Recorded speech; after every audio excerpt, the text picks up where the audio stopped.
Hai Study Mates, kembali lagi bersama your study partner Let's Study. Hari ini kita akan belajar tentang literasi bahasa Inggris dengan subtopik, inference, dan reference.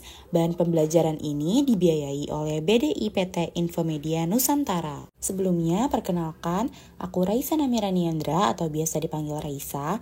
Saat ini aku sedang kuliah di Universitas Indonesia di program pendidikan vokasi, program studi administrasi keuangan dan perbankan. Nah, FYI, aku ini masuk UI kemarin lewat jalur SNBT. Maka dari itu aku pengen banget bantu study mates dengan sharing materi yang insya Allah akan aku jelasin segampang mungkin agar study mates juga nantinya mudah pahamin materinya. Oh iya, di sini juga ada beberapa achievement dan experience aku nih study mates. Oke, kita langsung masuk ke pembahasan materi nih. Pertama-tama kita akan bahas inference terlebih dahulu ya. Jadi, inference adalah suatu gagasan, ide, atau kesimpulan yang diambil dari suatu bukti dan alasan. Ada notes nih.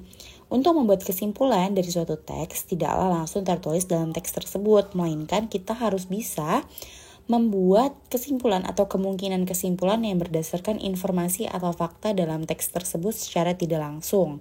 Karena biasanya kesimpulan tersebut maknanya tersirat dalam teks tersebut. Jadi seperti yang kita tahu, kesimpulan itu biasanya seringkali maknanya tuh tersirat. Jadi kita tuh harus membuat kemungkinan kesimpulan atau kesimpulan berdasarkan informasi-informasi dari teks tersebut. Nah, inference question atau pertanyaan kesimpulan biasanya menggunakan kata kunci seperti infer, conclude, imply, summarize, dan masih ada beberapa yang lainnya. Nah, di sini ada contoh bentuk inference question. Yang pertama, what can we infer from the text? Apa yang bisa kita simpulkan dari teks? Lalu yang kedua ada it can be summarized from the paragraph 1 that. Jadi ini bedanya sama yang tadi pertama, itu dia nyuruh bikin kesimpulan dari satu paragraf aja. Jadi nggak keseluruhan satu teks. Kalau yang tadi pertanyaan pertama itu kan dia nyuruhnya from the text. Kalau ini kan from the paragraph 1. Jadi kadang ada juga soal yang menyuruh kita hanya menyimpulkan dari satu paragraf aja, nggak semua satu teks. Jadi study mates juga harus melihat questionnya benar-benar ya. Lalu yang ketiga juga ada from the third paragraph, it can be conclude that. Nah ini sama nih, jenisnya sama yang kedua. Dia hanya meminta kesimpulan dari beberapa paragraf atau paragraf ketiga ya di situ mintanya. Nah di sini ada strategi menentukan inference. Cara menjawabnya tuh kayak gimana sih? Jadi yang pertama, pahami teks bacaan dengan mencari topiknya. Hal ini akan mempermudah untuk mencari kesimpulannya. Jadi study mates bisa cari topik pembahasan dari si teks tersebut. Lalu yang kedua, lihat pilihan jawabannya. Perhatikan dengan benar lalu korelasikan dengan topik teks bacaan tersebut atau temukan clue yang sering muncul di teks. Hati-hati karena seringkali ada pilihan yang mengecoh. Jadi study mates bisa lihat pilihan jawabannya dan korelasikan atau sinkronin nih dengan si topiknya nih, nyambung gak sih? Kalau misalnya ada sekiranya yang memang sangat gak nyambung, itu bisa langsung dieliminasi, gak usah dipikirin lagi karena itu bisa buang-buang waktu ya. Kalau kita udah jelas-jelas dia gak nyambung terus tapi kita masih mikir gitu tuh, itu bisa buang-buang waktu. Jadi kalau emang udah ada jawaban yang kira-kira gak nyambung dengan topiknya, udah langsung eliminasi, langsung next lihat pilihan jawaban lainnya. Lalu yang keempat, pilih jawaban yang paling benar ya menurut study mates. Itu apa yang menurut kalian apa sih namanya nyambung dengan topiknya tuh apa ya. Jadi biar gak buang-buang waktu, karena kan yang kita tahu ujian tuh diwaktuin ya, jadi biar kita tuh menghemat waktu. Oke, kita lanjut bahas reference ya. Reference atau kata rujukan adalah kata yang digunakan untuk merujuk pada pernyataan sebelumnya atau sesudahnya dalam suatu kalimat.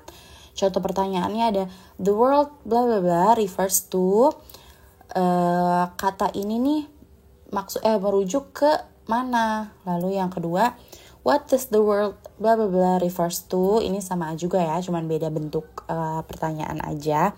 Lalu yang ketiga, the pronoun bla bla bla refers to. Jadi kata ini nih merujuk kepada apa gitu. Nah, di sini juga ada cara menentukan reference. Yang pertama, baca soal dan perhatikan word reference atau pronoun pada baris yang ditanyakan di dalam soal. Jadi kalian bisa lihat nih, dia menanyakan word reference-nya itu apa.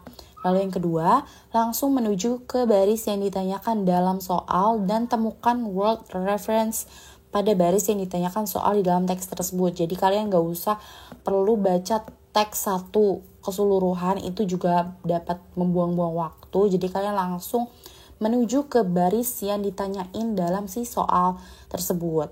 Lalu yang ketiga, hanya perhatikan satu baris kalimat sebelum baris yang ditanyakan pada soal, tanpa memerhatikan kalimat-kalimat sebelumnya yang lain ataupun setelahnya.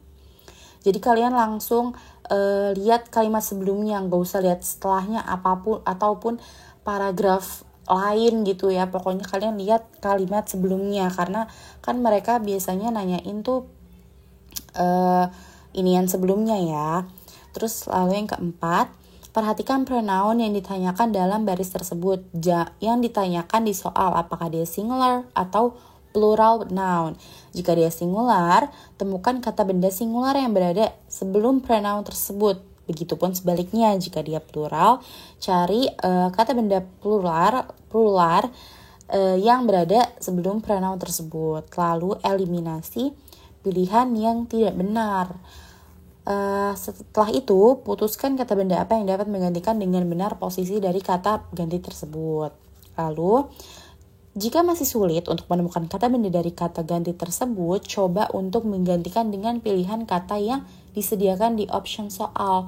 Lalu pilih jawaban mana yang paling logis untuk menggantikan kata ganti tersebut. Nah, sebagai catatan juga nih, jawaban yang benar tidak selalu kata benda yang paling dekat atau mirip dengan kata ganti di bagian tersebut. Jadi study mates benar-benar harus teliti, hati-hati bacanya, pelan-pelan aja, biar nggak terkecoh ya. Nah, di sini kita akan bahas soal latihan inference dan reference. Nomor pertama dulu ya. Di sini ada sebuah teks yang teksnya itu berisikan tentang Alfred Bernhard Nobel. Dia tuh ahli kimia dari Swedia yang menemukan dynamite. Ya, dia tuh waktu itu experiments pas masih muda, cuman gagal. Akhirnya dia experiments lagi.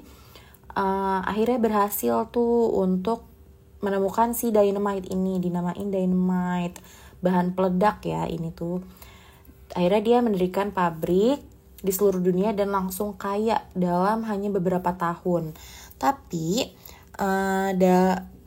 belakangan ini katanya dia tuh benci bahwa dia tuh nggak suka bahwa kenyataannya si dynamite ini, bahan peledak ini digunainnya dalam perang.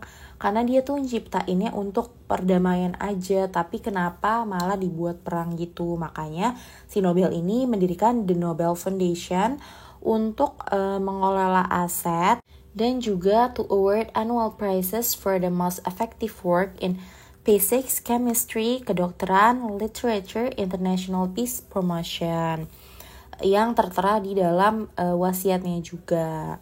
Nah, di sini pertanyaannya, what can be inferred about the way Nobel work? Kira-kira menurut study mates apa nih? Coba kita bahas ya satu-satu. Yang A, he was very careless. Bisa kita lihat di sini sangat amat gak sinkron karena gak disebutkan bahwa si Nobel ini careless ya, sangat berbanding terbalik ya. Yang B, he was persistent in his experiments. Nah, ini bisa nih persistent. Si Nobel ini kan gigih ya di teks ini bahwa dia tuh mencoba eksperimen lagi sampai akhirnya berhasil menemukan si dynamite ini. Nah, bisa jadi nih yang B jawabannya. Coba yang C ya. He was helpful. Nah, di sini nyambung juga sih, cuman lebih condong ke yang B ya kan. He was persistent in his experiments. Berarti jadi jawabannya yang B. Oke, soal kedua.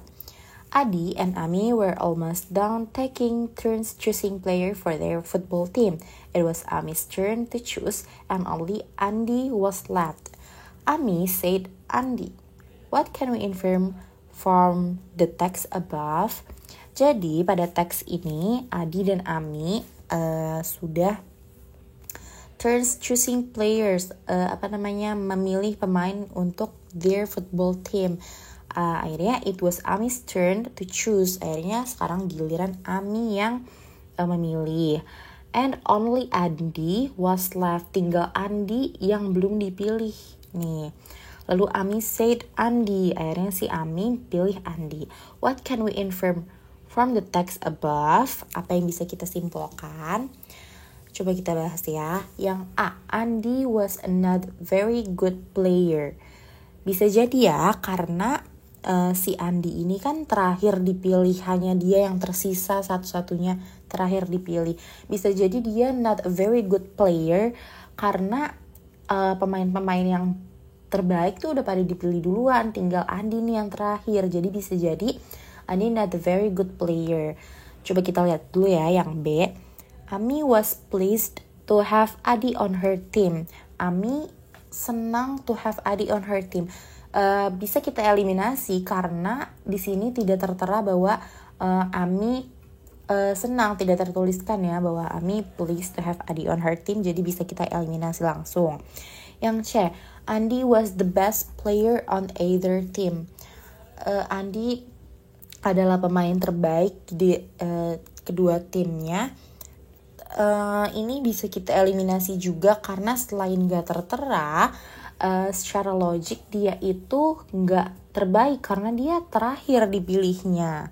Jadi jawaban yang paling cocok adalah yang A, itu Andi was not very good player karena dia terakhir dipilihnya, jadi pemain tersisa gitu. Oke, kita lanjut ke soal nomor 3.